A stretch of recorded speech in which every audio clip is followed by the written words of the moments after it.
The boarding gate at Narita International Airport buzzed with its usual symphony of rolling suitcases, boarding announcements, and half-spoken conversations. Among the tide of passengers funneling toward the jet bridge stood Keiko Nakamura, a woman who blended almost too easily into the crowd. She was in her mid-60s, with a modest posture and a face marked not by wrinkles of defeat, but by lines of quiet endurance. Her dark hair, streaked with silver, was tied back neatly in a bun. She wore a plain gray cardigan and carried a small leather satchel pressed to her chest, as if it contained something irreplaceable. While business travelers brandished sleek roller bags and families wrangled children with backpacks, Keiko's belongings seemed almost old-fashioned. Her satchel looked hand-stitched, the kind that grows soft over decades of use. Inside, tucked carefully, was a single notebook, worn at the edges, the paper yellowing slightly, but filled with her handwriting and sketches. Most around her. She was invisible, just another middle-aged woman boarding a long-haul flight. But those who did notice her tended to underestimate her instantly. A pair of young consultants in line whispered in English, assuming she didn't understand. "She looks like someone's grandmother going on vacation." One muttered, smirking, the other chuckled. "Hope she's not next to me. Looks like she'll want to chat the whole flight." Keiko, of course, heard every word. She understood English fluently, though she rarely revealed it unless necessary. She didn't flinch, didn't turn her head, simply allowed the comments to float past her like leaves, carried by the wind. She had endured worse. The world had always underestimated women like her, quiet, thoughtful, absorbed not in appearances, but in ideas. She stepped into the cabin. The air was tinged with the mixed scents of disinfectant, recirculated oxygen, and faint traces of coffee. She found her seat by the window, 3 rows behind the wing. The aisle was already clogged with passengers, shoving bags into overhead bins. She waited patiently, her satchel on her lap, until the line moved again. When she finally settled in, she drew the satchel close and carefully placed it under the seat in front of her, as if she were tucking in a child for sleep. Her seatmate, a young man in his early 30s, with a sharp suit and Bluetooth headset, still clipped to his ear, barely acknowledged her. He had the brisk air of someone who thought his time was more valuable than most. He slid into the seat, powered up his tablet, and began scrolling through what looked like spreadsheets. Without glancing at her, he muttered, "Excuse me." While taking more than his share of the armrest, Keiko folded her hands in her lap, a gesture of restraint, and leaned slightly toward the window. The seatbelt light blinked on, and the plane soon rumbled into motion, carrying hundreds of strangers together into the sky. It was only after takeoff, when the seatbelt sign chimed off and the cabin lights dimmed to a gentle glow, that Keiko reached for her satchel. From it, she withdrew the notebook. Its leather cover was smooth from years of handling. She opened it slowly, revealing pages filled with precise handwriting, sketch diagrams of wings and fuselages, calculations in neat columns. Her pen, a fountain pen she had carried since her graduate years, moved with deliberate grace. She began adding equations to a half-finished model of airflow dynamics she had been working on for weeks. For Keiko, numbers were not abstract. They were the poetry of the universe, invisible patterns that governed everything from the curve of a bird's wing to the roll of a jet through turbulent air. The young man beside her glanced sideways and smirked. "Are those doodles?" he asked casually, more to himself than to her. Another passenger across the aisle leaned over, catching a glimpse of the page. "Equations? On a plane? That's a new one." Their laughter was quiet, restrained, but unmistakable. Keiko didn't look up. She had grown accustomed to that sound. When she was the only woman in her engineering classes in the late 1970s, laughter had been the chorus that followed her everywhere. When she presented research papers at international conferences, more often than not, the first reaction was doubt, not curiosity. Who is she? Where is her advisor? Does she even belong here? Her pen continued moving. She wasn't doodling. She was refining a model of drag coefficients in high-altitude crosswinds, something she had begun re-examining in light of recent academic discussions about turbulence prediction. She knew most people would never understand what she was doing, and that was fine. This notebook was not for recognition.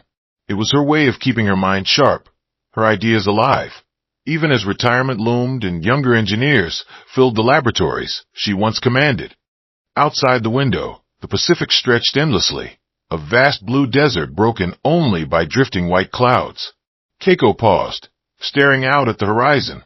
It reminded her of another horizon, decades earlier, when she was a young woman standing on the edge of a runway in Tokyo, watching her first experimental model take flight.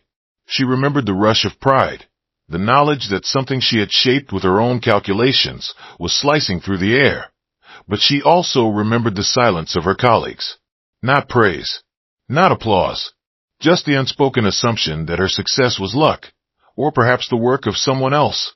Back in the present, she closed her eyes briefly, inhaling deeply.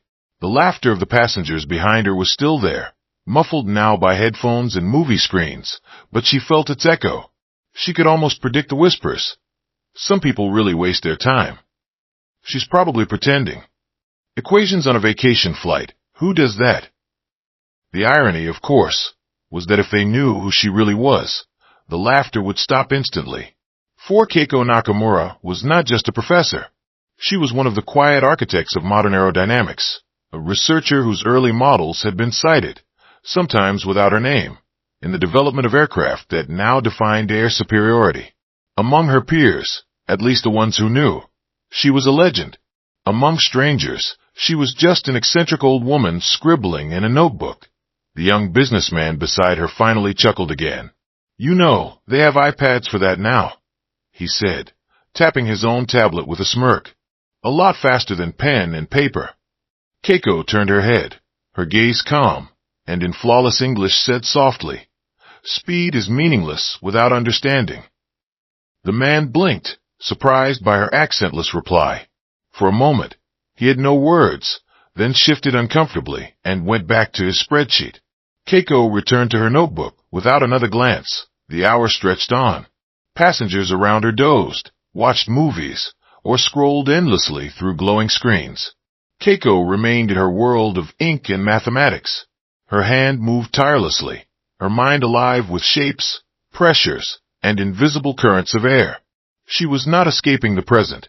She was shaping the future, even if only in the quiet pages of her book. And so, while others laughed, she continued her silent work. At 30,000 feet above the Pacific Ocean, in the dimmed cabin of a trans-Pacific flight, Keiko Nakamura looked like an ordinary woman lost in old-fashioned scribbles. But the truth, invisible to those around her, was that she carried in her mind a legacy written not in fame or wealth, but in the very physics of flight. What none of them could know, not yet, was that soon, the sky itself would reveal her worth. The cabin of the aircraft had settled into its familiar rhythm. The initial excitement of takeoff had given way to the monotony of a long-haul flight. The clink of beverage carts, the rustle of magazines, the soft hum of engines, and the occasional beep from seatbelt signs when turbulence brushed against the fuselage. Keiko Nakamura remained quietly absorbed in her notebook, her fountain pen scratching across the page with a sound so faint it could barely be heard above the engines. Her writing hand was steady, elegant, every equation carefully considered, every sketch measured. To her, the act was soothing, an old ritual that connected her to decades of work, long nights at chalkboards, and experiments in noisy labs. But to the passengers around her, it was strange. The young businessman in the seat beside her had already made his first joke.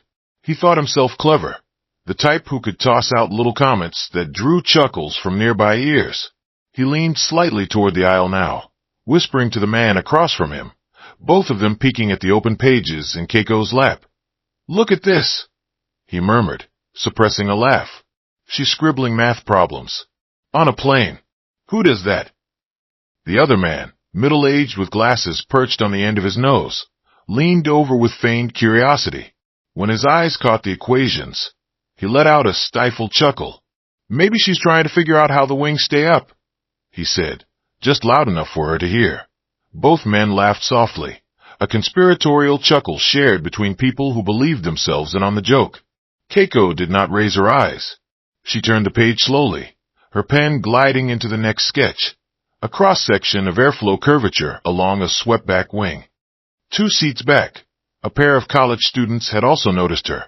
They were watching an action film on a shared tablet, but became distracted when one of them caught sight of the notebook.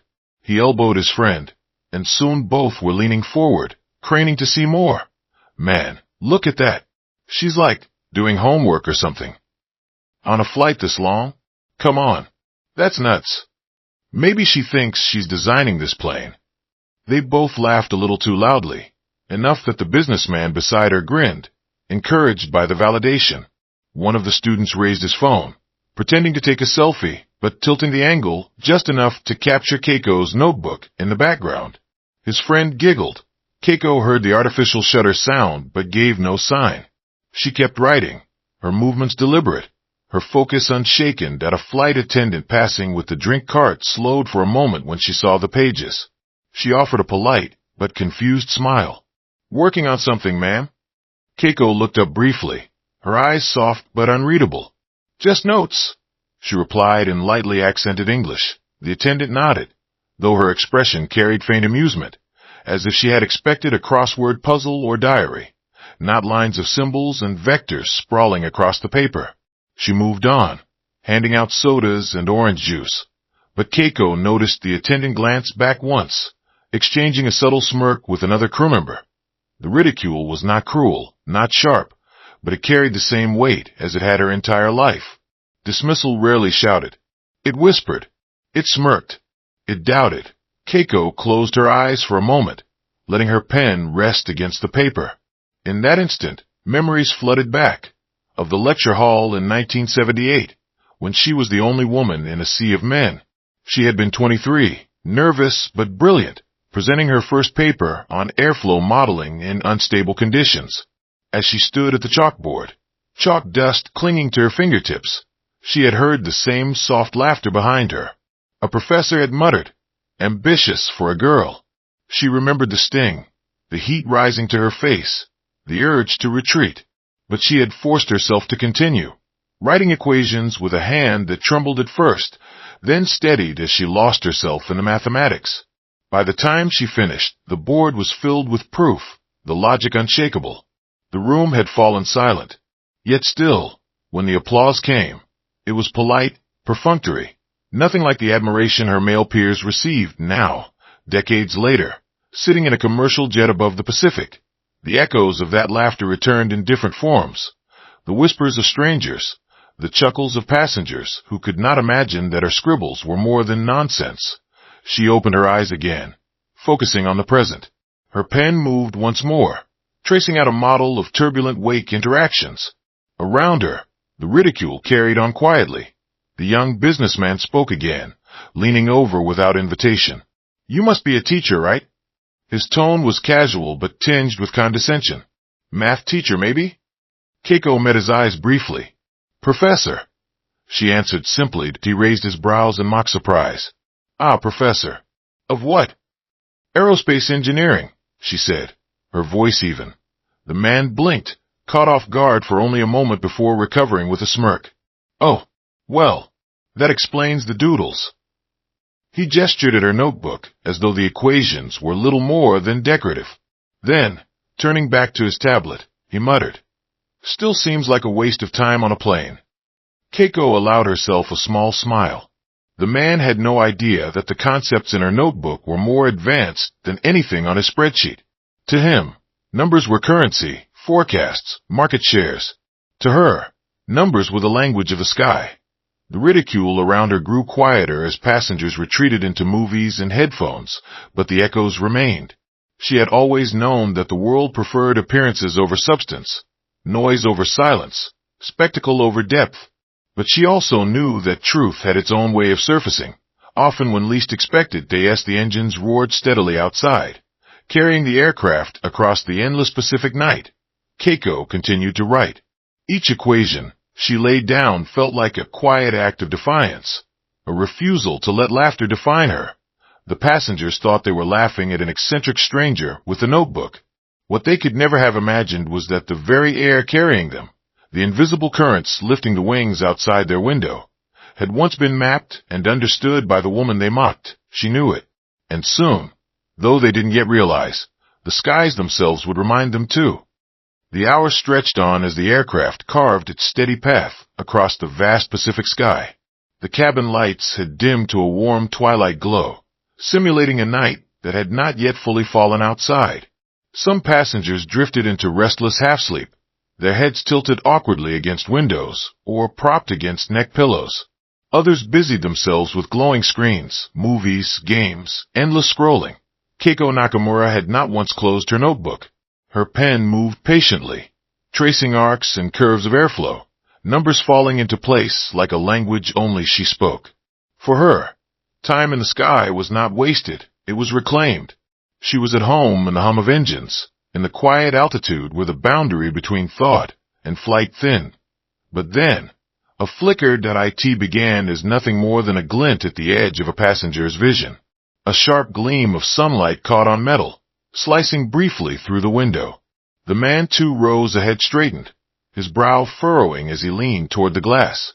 "What was that?" he muttered aloud. Others began to stir. Children pressed noses against windows, eager for distraction. Soon whispers moved like ripples through the cabin. "Something's out there. Did you see it?" It looked like another plane.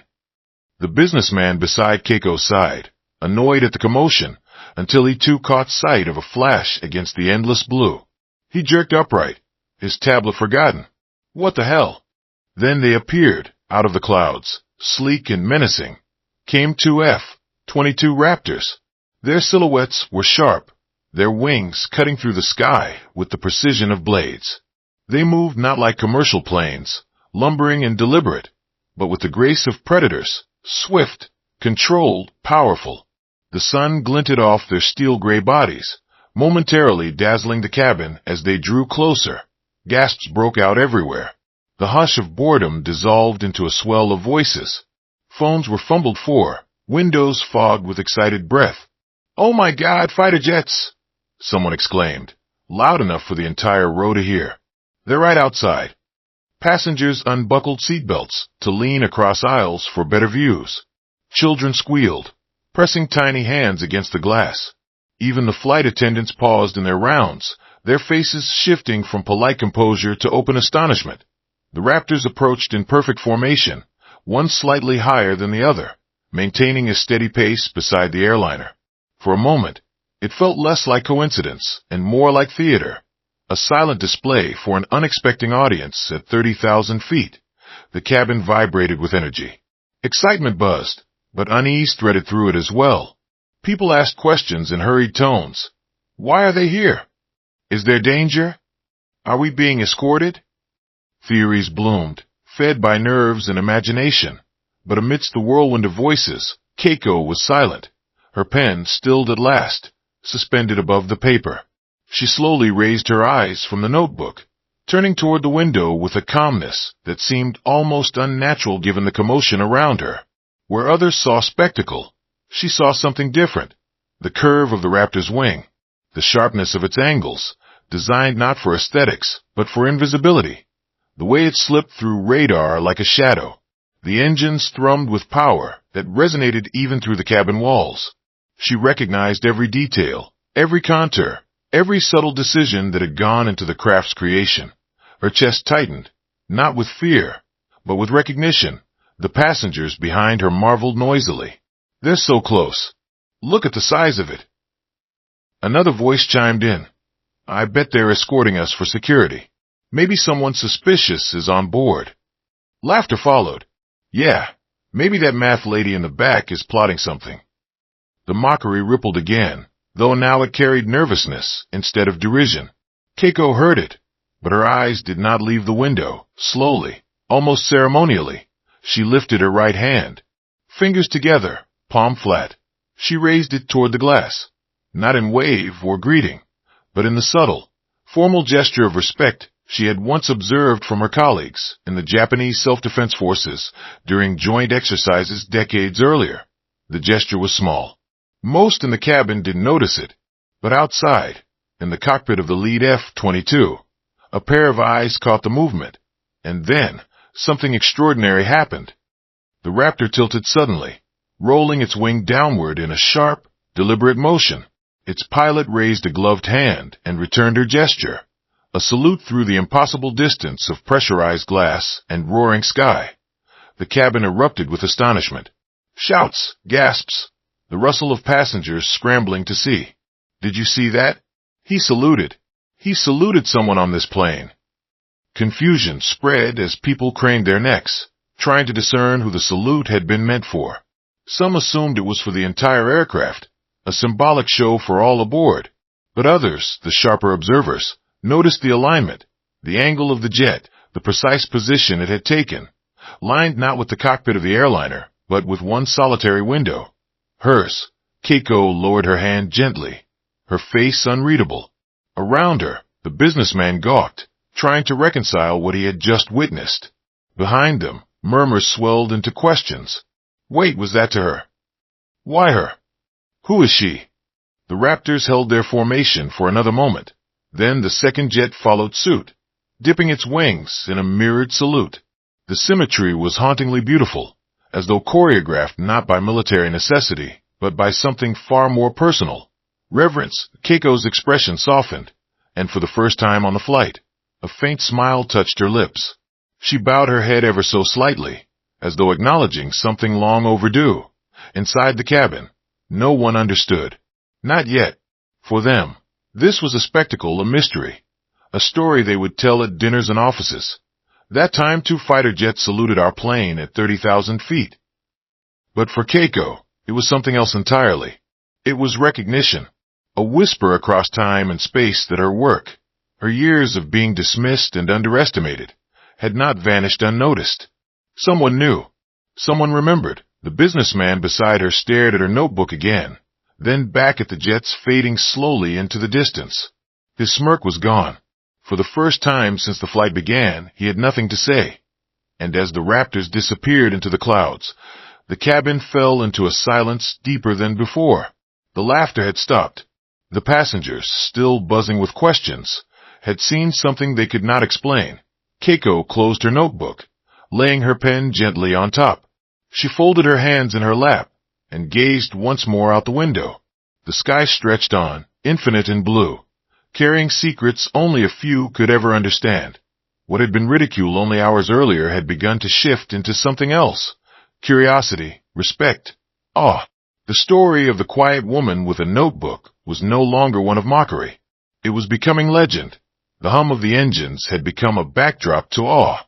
For the past hour, the commercial flight had been little more than a sealed tube carrying tired travelers across the Pacific.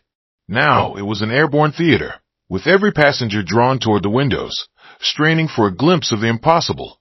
2 U.S. Air Force F-22 Raptors flying wing to wing with their aircraft, and no one knew how long the jets would stay. Some whispered nervously that it was a security escort. Others speculated that it was training, a routine maneuver misinterpreted as spectacle. But speculation dissolved in an instant when the lead Raptor moved to IT bank smoothly, a predatory roll, until its canopy lined precisely with Keiko Nakamura's window. The sunlight gleamed across its sharp fuselage, and in that sliver of eternity, the pilot inside raised his hand. A crisp salute, deliberate, unmistakable. The cabin gasped as one for the passengers. The moment didn't compute. Why would an Air Force pilot, soaring at 30,000 feet, pause a military exercise to salute a single commercial traveler? Their voices broke the silence. Did you see that? He saluted. He actually saluted. Who was it for? Some assumed it was for the whole aircraft, a polite nod from the military to civilians. But others, sharper in their observations, noticed the precision. The jet had lined itself with one window, and one window only. The businessman beside Keiko sat frozen, his mouth slightly open, his earlier smirk erased. He turned his head toward her, as though seeking an explanation, but she offered none. Her gaze remained fixed out the window, calm and steady, her hand resting gently on her notebook. Then the second Raptor joined. It dipped its wings in a graceful arc, mirroring the salute of the first. The symmetry was haunting. 2 machines of war performing a gesture of respect not for generals, not for presidents, but for a quiet woman with silvered hair and a worn satchel. The murmur swelled. Who is she? Why her? What's going on? Phones were raised, cameras fumbling to capture the fleeting moment. A child tugged at her mother's sleeve, whispering, "Mommy, they're saying hi to that lady." The mother, wide-eyed, could only nod. Keiko did not smile widely, nor did she wave frantically like others might have. Instead, she lifted her hand once more, repeating her small, formal gesture of acknowledgement, fingers pressed together, palm raised gently to the glass. A bow through the barrier of sky. For a moment, time seemed to stop. The engine's roar dulled, the chatter quieted, and the entire cabin held its breath. It was as if the world itself had bent around a single connection, a salute shared between a pilot and a woman few understood. The businessman finally found his voice, though it cracked with uncertainty. "Do you know them?" he asked, his tone stripped of arrogance. Keiko lowered her hand slowly. Her answer was simple, her eyes still on the fading raptors. "In a way," she said softly. He stared at her, uncomprehending. The equations in her notebook flashed in his mind. For the first time, he wondered if the doodles he had mocked were more than eccentricity. Perhaps they were knowledge that had built the very machines now saluting her behind them. The students who had once laughed at her scribbles were silent, their phones lowered. The photo one had snapped earlier now felt shameful, an act of mockery against someone far greater than they had realized. The raptors held their salute for a few moments longer before peeling away, their wings cutting elegantly through the blue horizon. The sun caught their surfaces one last time before they vanished into the vast Pacific sky. The cabin erupted again, this time not with ridicule, but with disbelief. Passengers speculated in hushed tones, voices tinged with reverence. Maybe she's someone important. A scientist. A war hero. Who else would they honor like that? The businessman leaned closer, unable to resist. "Who are you?" he asked, his voice almost pleading. Keiko turned her head at last, meeting his eyes with a quiet strength. "I am no one special," she replied. Then, after a pause, she added, "But perhaps my work was." He blinked, confusion clouding his features. He wanted to press further, but something in her tone stopped him. It was not evasive. It was simply final, a line drawn with dignity. For Keiko, the salute was not a performance. It was not for the cabin, nor for recognition. It was a message carried on the wind, acknowledgement of decades of toil, of equations scrawled in solitude, of contributions that history often buried under louder names. She remembered the first time she had seen her theories tested. She had been younger then, standing at the edge of a runway, her notes clutched tightly in trembling hands. The aircraft had lifted into the air, its wing design based in part on her models. She had watched it rise, tears filling her eyes, not from triumph, but from relief, proof that her calculations mattered. Yet, when the report was written, her name had been footnoted, her role minimized. Now, years later, at 30,000 feet, two raptors had undone that silence with a simple gesture. Around her, the laughter had stopped, the mockery had dissolved. What remained was a hush of respect, confused but undeniable. Passengers no longer looked at her as an odd woman scribbling nonsense. They looked at her as someone extraordinary, though they could not yet define why. Keiko placed her pen carefully back inside the notebook and closed its cover. Her hand lingered on the worn leather as she let out a long, steady breath. The ridicule she had endured only hours earlier felt distant now, like static washed away by a clear signal. Recognition had come, not in words, not in applause, but in the silent language of the sky. As the cabin slowly returned to its rhythm, whispers still echoing, Keiko leaned back in her seat. She gazed out at the horizon, where the raptors had disappeared, and allowed herself a small, private smile. For the first time in a long time, she felt seen. Inside the cockpit of the lead F-22 Raptor, the world was an entirely different reality. The cabin of the airliner, filled with whispers, speculation, and the hum of engines, was a sealed microcosm of civilian life. Here, just meters away yet separated by steel and sky, Captain Ethan Harris lived in a world of precision instruments, heads-up displays, and the bone-deep familiarity of flight at 30,000 feet. The Raptors weren't supposed to be here long. This patrol had been routine, a training exercise threading through international airspace, a chance to practice formation and navigation drills over the vast Pacific expanse. Civilian airliners were common sights below or nearby, and usually, the interaction was nothing more than a momentary acknowledgement, A quick glance, a casual check of altitude to avoid interference. But this time, something had stopped Harris. The first flicker was simple observation. A face in the window of the airliner, framed by glass, caught his eye. He had seen thousands of passengers before, faces blurred by distance, expressions indistinct behind reflections. Yet this woman was different, not because of her appearance. Her features were ordinary at first glance, but because recognition stirred deep in his memory that he steadied his throttle, leveling the Raptor so its canopy aligned with hers. And then he was certain it was the woman from his father's stories. His father, Colonel Richard Harris, had been an Air Force engineer in the late 1980s, stationed at Wright-Patterson Air Force Base during a period of critical research collaboration. Harris remembered as a boy, sitting at the kitchen table while his father spoke about the unsung geniuses who contributed to aviation but rarely made headlines. There was a Japanese researcher, his father had once said, his voice carrying both admiration and frustration. A woman, brilliant, quiet, overlooked by most. She developed aerodynamic models, so far ahead of their time it made some of our engineers blush. Without her theories, half of what we tested would never have flown. Harris had been young then, too young to remember the name, but not too young to remember the reverence.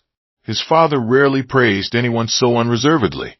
That memory had stayed with him, buried beneath years of training, missions, and duty. And now, in the middle of a patrol above the Pacific, he looked across into a passenger jet and saw her, Professor Keiko Nakamura. He hadn't known if she was still alive. He hadn't expected to recognize her if she was. But her face, sharper now with age, carried the same dignity his father had described. The moment struck him like lightning. This woman had shaped the very science that allowed Raptors like his to dominate the skies. Harris inhaled slowly, steadying himself. He knew he couldn't break protocol. The cockpit was a space of discipline, of unyielding focus. Yet something greater than regulation tugged at him. And then he saw it. Her hand, raised in a quiet, formal gesture of acknowledgement. It wasn't a wave, not the excited flailing of a civilian, thrilled by the proximity of fighter jets. It was something far older, something ceremonial, almost military in its precision. Harris felt the recognition settle deep in his chest. She was speaking his language, the language of respect between aviators, that he didn't hesitate. With one hand steady on the control stick, he raised his gloved right hand to his helmet. The salute was sharp, exact, deliberate. Not a flourish. Not for show. A salute rendered not to rank, but to contribution. To legacy. I am the corner of his vision. His wingman, Lieutenant Cole, caught the motion. Confused at first, he glanced toward the airliner, then toward Harris. Over the comms, his voice crackled. Eagle One, what's this about? Harris didn't answer immediately. His eyes stayed on the woman in the window. She lowered her hand slowly, bowing her head slightly. The movement was subtle, but Harris felt its weight. Eagle Two, he replied finally, his voice low. Show respect. Cole hesitated, but he trusted his captain. Without further question, he dipped the wings of his Raptor, mimicking the salute. The two fighters, machines of stealth and war, moved in graceful symmetry, a gesture as old as flight itself. For a moment, Harris imagined his father watching. He could almost hear the pride in the colonel's voice. You found her. You remembered. Inside the cockpit, Harris felt a swell of something rare. Not adrenaline, not the thrill of speed, but reverence. Reverence for a woman who had carried equations in her mind the way others carried weapons. Reverence for someone who had given more to flight than most pilots ever could, and yet had walked the world unknown, uncelebrated it. Even ridiculed, he thought of the passengers inside that airliner, their laughter, their phones, their shallow judgments. He thought of how they must have seen her, an eccentric old woman scribbling math problems in a notebook, and he felt anger rise in him, though tempered by discipline. They didn't know. How could they? But he knew. And that was enough. The salute lingered for only a few seconds, but it felt eternal. A connection stretched across glass, steel, and sky. A soldier saluting a scientist, a pilot honoring the architect of his wings.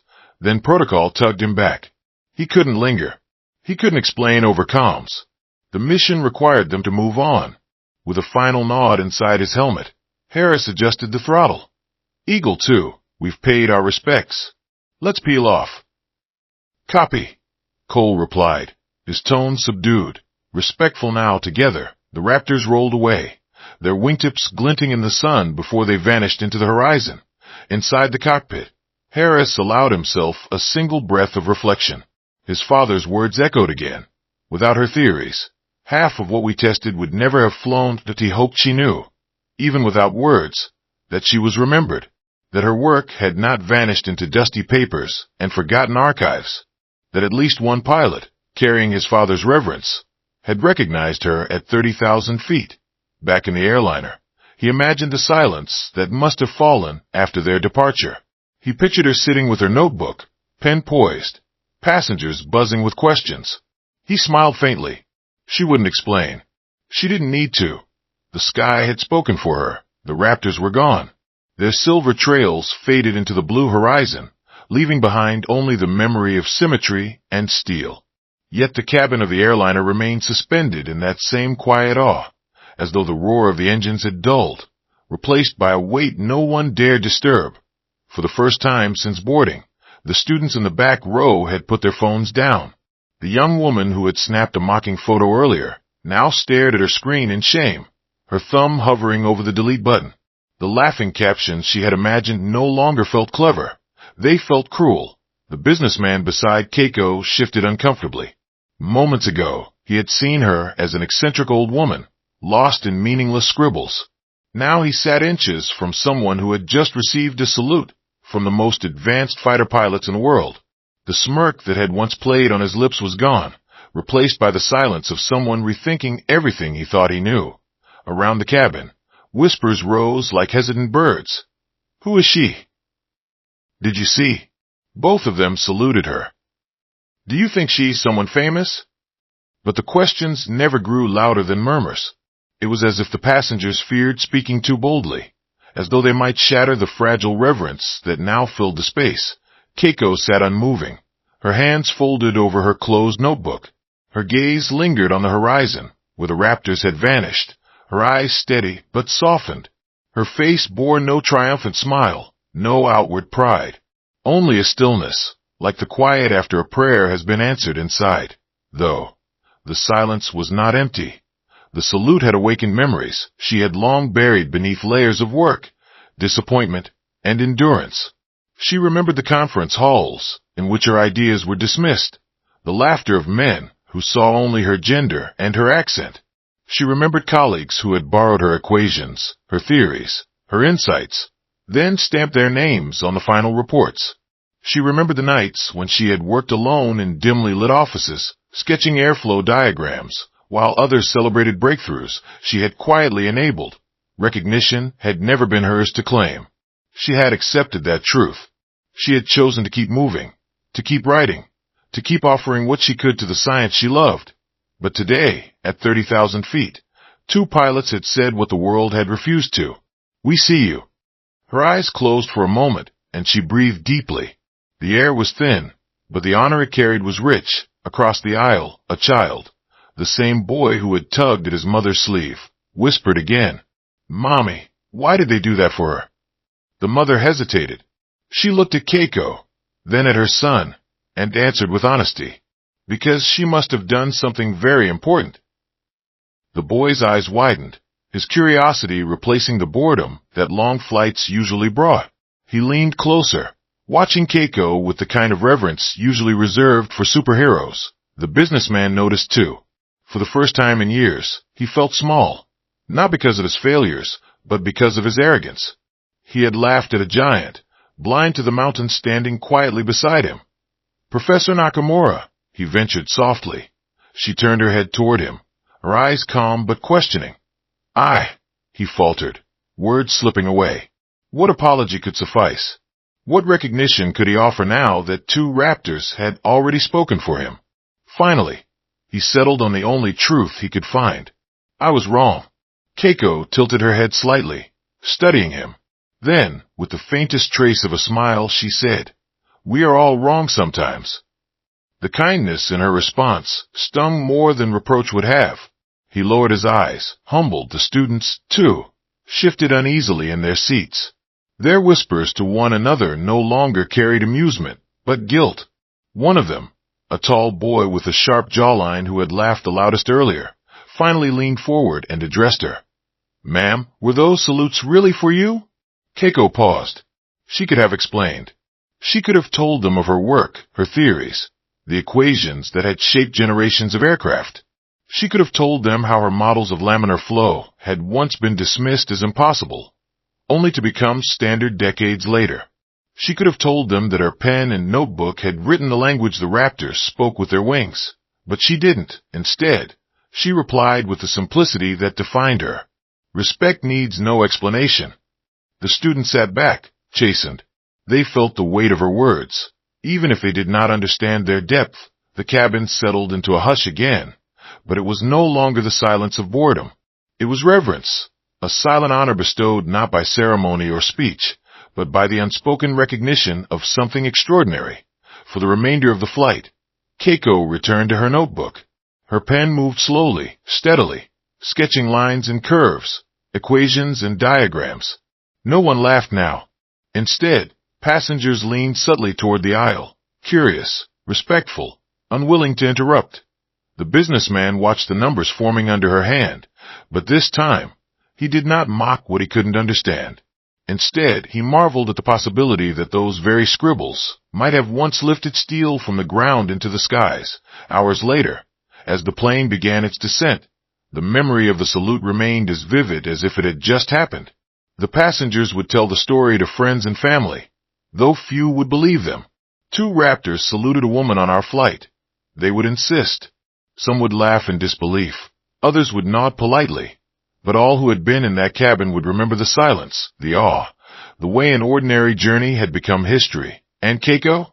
She would step off the plane quietly, blending back into the crowd, carrying her satchel and her notebook as if nothing had changed. She had no need for applause or recognition. The sky had already spoken as the plane descended toward the mainland. Keiko's notebook rested closed on her lap, but her mind was wide awake, spiraling not through numbers, but through memories. The salute, fleeting yet eternal, had unlocked doors in her heart she had long kept sealed. Her life, usually lived quietly, was now replaying itself in vivid fragments. Each chapter echoed louder than the hum of the engines, reminding her of the journey that had led to this improbable moment of recognition at 30,000 feet. That a childhood of curiosity, she was born in post-war Japan, in a small village nestled between rice fields and rivers. Resources were scarce, but curiosity was abundant. Keiko was the daughter of a fisherman and a seamstress, neither of whom had attended school past the basics. Yet they had both nurtured her hunger for learning. She remembered sitting by the riverbank, tracing shapes of birds in the sky with her finger.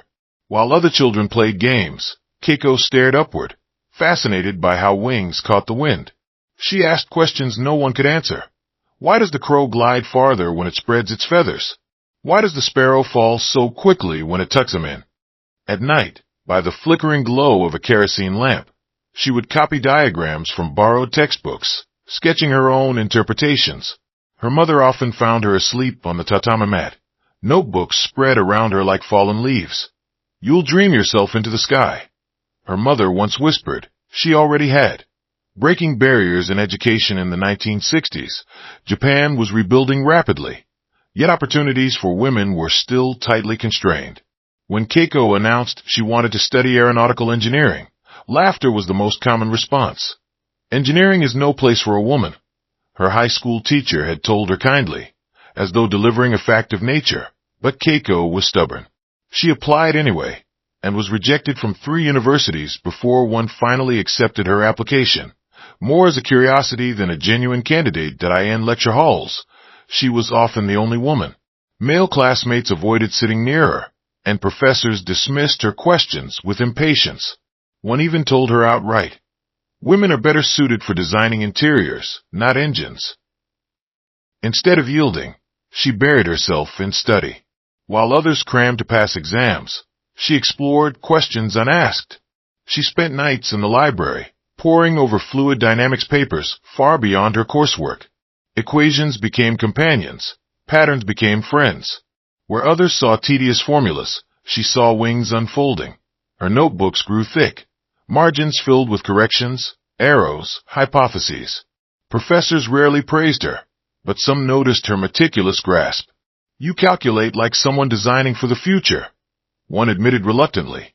She was not designing for the future. She was trying to understand it. The invitation, her breakthrough, came almost accidentally. While analyzing airflow in supersonic conditions, Keiko developed a set of equations predicting stability at speeds faster than had been successfully tested. She didn't publish. Women rarely dared. Instead, she mailed her work to a professor in Tokyo, hoping for feedback. Months later, an envelope arrived. Inside was a letter stamped with a foreign seal. It was from the United States. An American researcher at Wright-Patterson Air Force Base had seen her work and extended an invitation. "We would like to discuss your theories further. Your models may hold applications we have yet to explore." It was 1971. She was barely 25, and for the first time, someone had called her work valuable. Her parents wept when she left, fearing the distance, but they were proud. She promised she would return. She never truly did. The silent years at Wright-Patterson, she was given a desk in a crowded office, surrounded by men who regarded her as little more than an assistant. Her Japanese accent marked her as foreign. Her gender marked her as out of place. "Coffee, Nakamura," one engineer often said, tossing coins on her desk. She fetched it at first, too shy to refuse. Later, she stopped, and the resentment grew. Her reports were often filed under others' names. Her equations, when shared, appeared in presentations delivered by men who never mentioned her. She sat silently in the back rows, watching others bask in the applause of her discoveries, but the work mattered more than recognition. She consoled herself with that truth. When the Air Force tested prototypes using her airflow stability models, the results matched almost exactly. Planes that had once bucked and shuddered in high-speed trials now glided with newfound stability. Her equations had spoken through steel, even if her name had not. The weight of isolation, however, carried its own burden. Colleagues rarely invited her to gatherings. She lived alone in a small apartment, where her only companions were stacks of notebooks and letters from home. Some nights, she sat by the window, watching contrails streak across the sky, whispering to herself, "That one flies because of me." She thought often of returning to Japan, but when she visited, she found herself a stranger. The village she grew up in barely understood what she studied. Relatives urged her to marry, to stop chasing foolish dreams. And so she returned to the U.S., burying her loneliness and worked a father's story unbeknownst to her. Some had noticed. Colonel Richard Harris, an engineer she occasionally worked alongside, had once paused by her desk after a late meeting. He leafed through one of her diagrams and said quietly, "Do you know how far ahead of us you are?" She blinked and used to praise. "You're writing the future of flight," he continued, "and I don't know if anyone will ever give you the credit, but I will tell my son. He'll know." She smiled faintly, unsure how to reply. She never saw him again after his reassignment, but decades later, at 30,000 feet, she would see his son's salute. The long fade as time passed. Keiko aged in obscurity. Younger engineers, hungrier and louder, filled the offices. Her notebooks piled higher. Eventually, she returned to Japan to teach at a small technical university, far from the acclaim she once imagined. Students found her eccentric, overly demanding, lost in equations. Few understood her brilliance. She did not mind. She had long ceased needing the world's approval. Her satisfaction came from knowing the sky carried whispers of her work in every wing that soared. The salute remembered, and then came today. The salute at 30,000 feet. The memory played over and over as the airliner descended. For the first time, she allowed herself the thought, perhaps it was not all forgotten. Perhaps some seeds I planted did take root. 2 pilots, young enough to be her grandchildren, had carried the recognition she had never sought, but always deserved. They had spoken in silence what the world had failed to. She touched the cover of her notebook, her fingers trembling not with weakness, but with gratitude. The honor was not loud, not written in headlines, but it was real. It was enough. The landing gear extended with a rumble, and the aircraft tilted slightly downward, beginning its careful descent. The seatbelt sign chimed overhead, but no one paid it much attention. The passengers were still wrapped in the silence of what they had witnessed, still stealing glances at the elderly woman with the satchel and the worn notebook. Keiko sat calmly, her hands folded in her lap. She watched the land below emerge from the clouds, the neat grids of roads and rivers carving their lines across the earth. It looked like one of her diagrams, airflow across a surface, turbulence meeting order. She smiled faintly at the thought. The plane touched down with a gentle bump, wheels screeching against the runway. A ripple of relief moved through the cabin, as it always did when journeys ended safely. Yet beneath it lingered something different. The unspoken memory of two fighter jets breaking formation to honor an old woman the world had overlooked. The plane slowed, taxied, and finally came to a halt at the gate. Passengers unbuckled, stood, shuffled toward the aisle. Normally, it was chaos, the impatient rush to grab bags, the annoyance at the slow. But today, people hesitated. No one wanted to push past her. Some waited, as though unsure whether they were in the presence of something larger than themselves. The businessman who had mocked her earlier lifted her satchel gently from the overhead bin and placed it in her hands, without a word. His eyes met hers only briefly, but the apology there was clear, deeper than any speech he could have made. The students hung back, awkward, chastened. One of them whispered, "Thank you," though he didn't even know what for. He only knew that something in him had shifted. The boy who had asked his mother about the salute waved shyly as she passed. "Goodbye, lady," he said. She stopped, crouched slightly despite the ache in her knees, and smiled at him. "Study the sky," she said softly. "It will always teach you." The boy's eyes lit up. He would remember that sentence long after he forgot almost everything else about the flight. Keiko walked slowly down the jet bridge, her steps unhurried, her satchel pressing gently against her side. Outside the glass, she could see the empty sky where the Raptors had vanished. The salute had been fleeting, a gesture gone in seconds, but its echo was endless. The stories that spread in the days that followed, the passengers told their families, their colleagues, their friends. "You won't believe this," they began, voices hushed with the memory. Two F-22 Raptors appeared outside our plane. They flew alongside us. And then they saluted this Japanese woman, sitting quietly in coach. Saluted her. Some listeners laughed, dismissing it as exaggeration. Others shrugged, assuming it must have been a coincidence. But those who had been there knew. They remembered the silence, the wait time itself seemed to hold still at 30,000 feet. The businessman told his wife, then his co-workers. For the first time in years, he spoke with humility. "I judged her too quickly," he confessed. "I saw only an old woman with a notebook, but she was someone the sky itself honored." The students returned to campus with a story that spread faster than any rumor. "We were on a flight with someone important," they said vaguely. They never admitted how they had laughed at her. Instead, they spoke of the salute, of the awe, of the mysterious dignity of a woman they had once dismissed, and the boy. He carried the moment like a spark in his heart. Years later, when he studied engineering, he would remember the woman's words. "Study the sky. It will always teach you." He would draw diagrams on his own notebooks, thinking of the gentle smile that had accompanied the advice.